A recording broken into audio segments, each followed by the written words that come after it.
पंडित जवाहरलाल नेहरू के जन्मोत्सव पर उज्जैन के शहर कांग्रेस के द्वारा माल्यार्पण कर उन्हें याद किया गया। सुबह सभी कांग्रेसी कार्यकर्ता उज्जैन के जवाहरलाल नेहरू के नाम पर रखे गए बाल उद्यान में पहुंचकर उनको याद करने पहुंचे। पूर्व प्रधानमंत्री पंडित जवाहरलाल नेहरू का जन्मोत्सव देश भर में बाल दिवस के रूप में मनाया जाता है।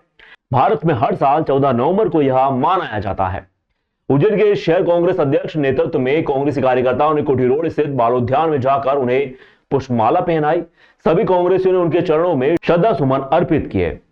उनके ही विचारों को आगे बढ़ाने का संकल्प लिया। शहर कांग्रेस अध्यक्ष मुकेश भाटी एवं नेता प्रतिपक्ष रवि राय ने जानकारी देते हुए बताया कि पंडित जवाहरलाल नेहरू देश के पहले प्रधानमंत्री थे और उन्होंने देश के लिए कोई समझौता नहीं किया। एक दशक से अधिक समय तक वह जेल में रहे।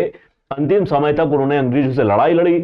यह दिन बच्चों की सराहना करने व उन्हें स्वीकार करने के लिए मनाया जाता है, क्योंकि वे देश का भविष्य है। इस दौरान कांग्रेस ने पूर्व प्रधानमंत्री पंडित जवाहरलाल नेहरू की प्रतिमा के आसपास सफाई व रेलिंग लगाने की मांग उठाई। बच्चों के प्रति अपने स्नेह के लिए जाने जाने वाले पंडित जवाहरलाल नेहरू का मानना था कि बच्चे ही देश की असली संपत्ति हैं। चाचा नेहरू ने कहा था कि बच्चे एक बगीचे में कलियां की तरह होते हैं। उन्हें प्यार से पोषित किया जाना चाहिए, क्योंकि वे देश का भविष्य और कल के नागरिक हैं। भारत के प्रथम प्रधानमंत्री पंडित जवाहरलाल नेहरू की जन्म जयंती है। पंडित जवाहरलाल नेहरू भारत के एक ऐसे नेता हुए हैं जिन्होंने इस देश के लिए दशकों तक, एक दशक से कहीं अधिक समय तक जेल में बिताया। कभी इस देश के खातिर कभी समझौता नहीं किया।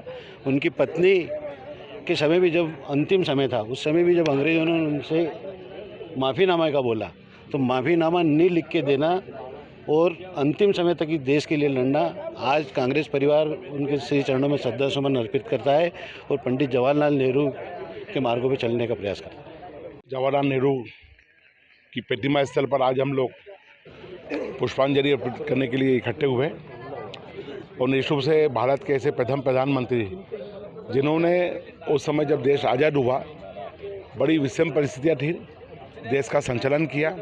भारत को आज़ाद कराने के लिए कई वर्षों तक वो अंग्रेजी सरकार के खिलाफ अनेक प्रताड़नाओं का शिकार हुए। कई वर्षों तक वो जेलों में रहे और ऐसे राष्ट्र नायक जिन्होंने इस देश को दिशा और दशा निर्देशित की, आज भी उन्हीं के पद चिन्हों पर कोई भी सरकार आए, किसी पार्टी की सरकार आए, उन्हीं के निर्देशों पर, उनके पद चिन्हों पर चल रही है और देश का जो समग्र विकास हो रहा है, ये उनकी नीतियों के कारण हो रहा है।